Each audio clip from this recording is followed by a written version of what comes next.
مسند احمد کے اندر ایک واقعہ لکھا ہوا ہے۔ حدیث پاک میں آتا ہے کہ ایک شخص، ایک بیٹا حضور اکرم صلی اللہ علیہ وسلم کی خدمت میں اپنے والد کی شکایت لے کر کے آئے،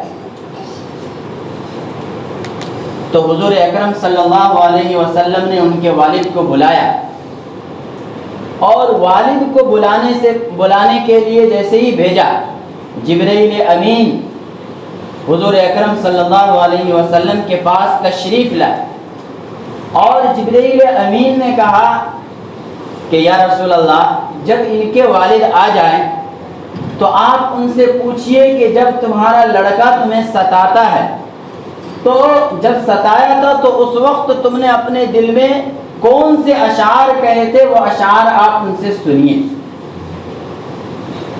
ان کے والد آئے اور ان کے والد سے حضور اکرم صلی اللہ علیہ وسلم نے دریافت فرمایا کہ کیا تمہارا یہ لڑکا ہے؟ انہوں نے کہا کہ جی ہاں، یہ میرا لڑکا ہے۔ کیا تکلیفیں دیتا ہے اور کس بات پہ بگڑتا ہے؟ تو والد نے کہا کہ یا رسول اللہ، آپ ان سے پوچھئے کہ جو مال ہے میرے پاس، میں سوائے ان کی پھوپھی اور دیگر رشتہ داروں کے علاوہ کسی پہ خرچ نہیں کرتا۔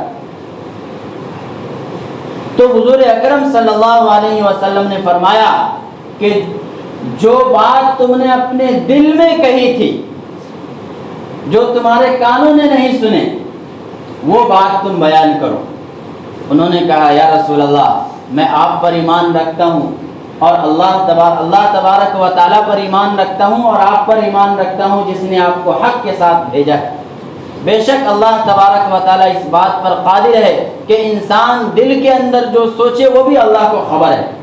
انہوں نے اپنے دل میں اشعار کہتے، غدوتک مولودا ومنتک یافعا تعل بما اجنی علیک وتنہل اذا لیلۃ ضافتک بالسقم لم ابت لسقمک الا ساہرا اتململ کانی انا المطروق دونک بالذی طرقت به دونی فعینی تہمل۔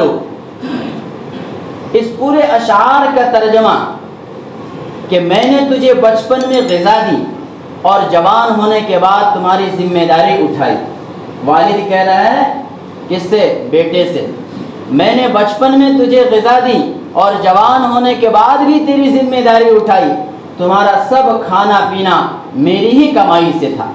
جب کسی رات میں تمہیں کوئی بیماری پیش آتی تو میں نے تمام رات تمہاری بیماری کے سبب بیداری اور بے قراری میں گزاری، گویا کہ تمہاری بیماری مجھے ہی لگ گئی ہو، تمہیں نہیں، جس کی وجہ سے میں تمام شب تمام رات روتا رہا۔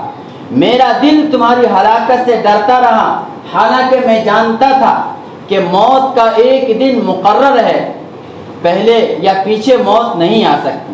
پھر جب تم اس عمر اور اس حد تک پہنچ گئے جس کی میں تمنا کیا کرتا تھا، والد کیا تمنا کرتا ہے کہ میرا بیٹا جلدی سے جوان ہو جائے، تو تم نے میرا بدلہ سختی اور سخت کلامی بنا دیا، گویا کہ تم ہی مجھ پر احسان و اکرام کر رہے ہو۔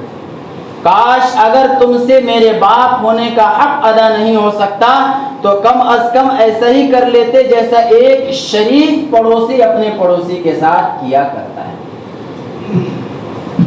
آگے فرمایا تو کم از کم مجھے پڑوسی کا حق تو دے دیا ہوتا اور خود میرے ہی مال میں میرے حق میں بخل سے کام نہ لیا ہو۔